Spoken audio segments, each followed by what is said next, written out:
Dans le Seigneur, recevez nos salutations dans le nom de Jésus, notre Seigneur et Sauveur. Prions avant de voir l'enseignement du jour. Seigneur, Dieu Tout-Puissant, nous te disons infiniment merci pour ce moment béni en ta présence. Nous t'exaltons pour les grandes choses que tu as accomplies dans nos vies. Enseigne-nous ta parole. Merci pour l'exaucement. Au nom glorieux de Jésus, nous prions. Amen. Nous poursuivons notre étude du livre des Philippiens.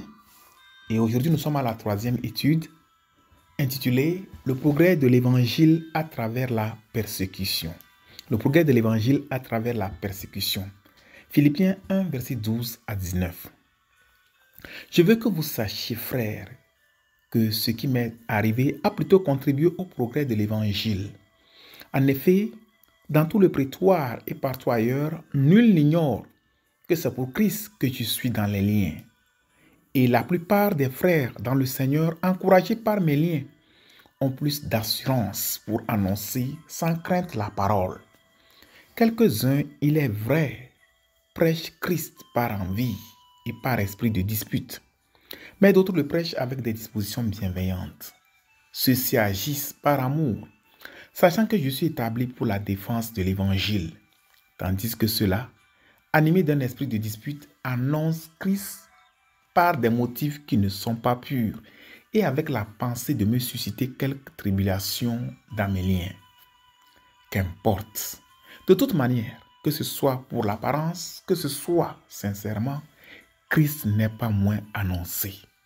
Je m'en réjouis et je m'en réjouirai encore, car je sais que cela tournera à mon salut grâce à vos prières et à l'assistance de l'Esprit de Jésus-Christ. Bien, voyons quelques leçons à travers ce passage. Première leçon. Dieu peut permettre que des choses désagréables nous arrivent et cela contribuera à l'avancement de l'œuvre de Dieu. Et nous voyons ici, c'est ce que nous voyons au verset 12 ici. Et ici, le cas précis dont nous étudions ici, c'est l'emprisonnement de Paul. Leçon 2. Nous ne devons pas permettre à la persécution d'affaiblir notre foi, mais plutôt elle devait nous donner plus de confiance et d'audace pour accomplir l'œuvre de Dieu. Et nous voyons le verset 14 qui dit « Et la plupart des frères dans le Seigneur, encouragés par mes liens, ont plus d'assurance pour annoncer sans crainte la parole. » Leçon 3. Nous ne devons pas prêcher Christ par envie, ni par esprit de dispute, mais avec des dispositions bienveillantes. Nous voyons comment certains prêchaient Christ par envie et par esprit de dispute. Nous ne devons pas le faire, mais nous devons prêcher Christ avec des dispositions bienveillantes, comme nous le dit le verset 15. Leçon 4. Nous devons prêcher Christ par amour et sincérité. Nous ne devons pas faire usage du faux en prêchant Christ. Prêchant Christ par amour et par sincérité. Leçon 5. Nous devons éviter d'attaquer les vrais ministres de Dieu dans notre prédication de l'évangile. Regardons le verset 16. Il dit « Ceux-ci agissent par amour, sachant que je suis établi pour la défense de l'évangile. » Tandis que ceux-là, animés d'un esprit de dispute, annonce Christ par des motifs qui ne sont pas purs et avec la pensée de me susciter quelques tribulations dans mes liens. Ils sont en train d'annoncer Christ avec un esprit de dispute et avec des motifs qui ne sont pas purs. Et leur objectif, dit Paul, c'est de le susciter quelques tribulations dans ces liens. Et ça, c'est des choses que nous, on doit éviter. Donc, nous ne devons pas attaquer les vrais ministres de Dieu dans notre prédication de l'évangile. Leçon 6. Le fait que nous soyons de vrais croyants ou ministres de Dieu ne nous immunise pas contre les persécutions des incroyants et des religieux. Et c'est ça, nous voyons l'apôtre Paul ici. C'est un ministre de Dieu, un fidèle ministre de Dieu intègre. Mais il est sous la persécution ici. Leçon 7. Nous ne devons pas nous laisser distraire par nos persécuteurs. L'objectif des persécuteurs, c'est de nous distraire. pour que nous ne soyons pas focalisés sur l'œuvre que le Seigneur nous a confiée. Nous ne devons pas leur laisser le temps. Nous devons être focalisés, être fermes, continuer malgré leurs menaces, malgré leur intimidation, malgré leur raillerie, malgré tout ce qu'ils vont vouloir faire dans le but de nous amener à stopper de prêcher l'évangile ou bien dans le but de nous amener à abandonner la course chrétienne. Leçon 8. Nous devons toujours nous réjouir, quelles que soient les persécutions ou les souffrances. Nous ne devons pas laisser le diable nous priver de notre joie. Regardons encore le verset 18. Il est écrit, il dit, qu'importe, de toute manière, que ce soit pour l'apparence, que ce soit sincèrement, Christ n'est pas moins annoncé. Je m'en réjouis et je m'en réjouirai encore. Dans cette persécution, Paul dit qu'il s'en réjouit et il va continuer par se réjouir.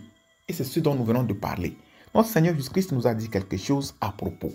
Dans Matthieu 5, versets 11 et 12, le Seigneur nous dit, « Heureux serez-vous lorsqu'on vous outragera, qu'on vous persécutera et qu'on dira faussement de vous toutes sortes de mal à cause de moi. Réjouissez-vous. » Ça, c'est votre réaction, nous dit notre Seigneur. « Réjouissez-vous et soyez dans l'allégresse, parce que votre récompense sera grande dans les cieux. Car c'est ainsi qu'on a persécuté les prophètes qui ont été avant vous. » Leçon 9.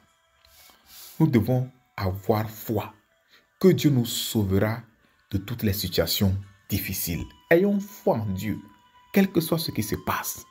Regardons le verset 19. Verset 19, il dit, « Car je sais que cela tournera à mon salut, grâce à vos prières et à l'assistance de l'Esprit de Jésus-Christ. » Il avait la foi qu'en fin de compte, il sera sauvé. En fin de compte, il aura la victoire dans cette situation-là. Et nous, c'est ce que nous disons, quelle que soit la situation que nous traversons, ayons foi en notre Dieu qui nous permettra, qui nous aidera à nous en sortir. Leçon 10.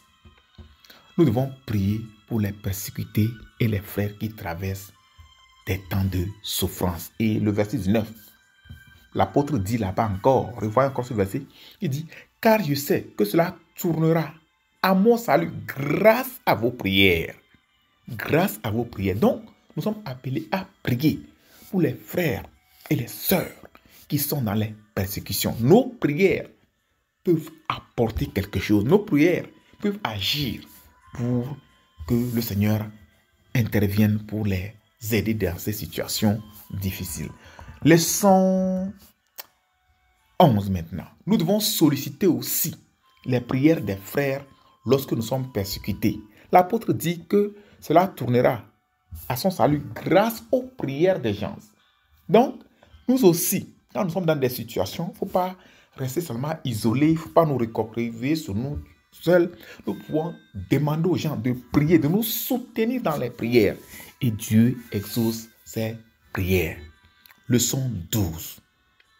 Nous ne sommes pas seuls dans nos souffrances et nos persécutions. Donc, bien noter cela.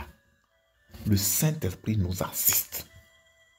Voyez, nous ne sommes pas seuls. Et quand on est persécuté à cause de la foi, nous devons avoir toujours à l'image que Dieu est avec nous. Regardez encore ce verset 19 qui dit, « Car je sais que cela tournera à mon salut, grâce à vos prières et à l'assistance de l'Esprit de Jésus-Christ. » L'Esprit Saint est avec nous, Dieu est avec nous, Jésus-Christ est avec nous dans les persécutions. Soyons sereins, soyons calmes, soyons confiants, ayons foi en lui. Et Dieu nous donnera le succès. Nous devons prier. Prions. Demandons au Seigneur de nous donner la grâce d'accepter toutes les situations, même celles qui sont désagréables, qui contribuent au progrès de l'Évangile. Demandons au Seigneur de nous donner l'audace de manifester davantage de zèle pour la cause de Christ dans les temps de persécution. Demandons au Seigneur de nous délivrer de toute forme d'envie et d'esprit de dispute dans l'œuvre de Dieu. Demandons aussi au Seigneur de nous aider à soutenir, à encourager et à intercéder pour les vrais ministres de l'Évangile et ne jamais les persécuter. Enfin, prions pour que le Seigneur réveille ses enfants pour se consacrer à l'œuvre de Christ et à l'intercession. Prions. Père Céleste, nous te remercions pour la révélation de ta parole. Merci pour cette noble œuvre que tu nous as confiée. Aide-nous à te servir fidèlement. Nous savons que les persécutions viendront. Au temps des persécutions, Seigneur, élève notre foi. Aide-nous à mettre notre confiance totale en toi. Parce que nous savons que tu es avec nous et que dans toutes ces choses, nous sommes plus que vainqueurs. Nous te disons merci parce que tu nous as exaucés. Au nom glorieux de Jésus, nous avons prié. Amen. Que le Seigneur vous bénisse et à la prochaine.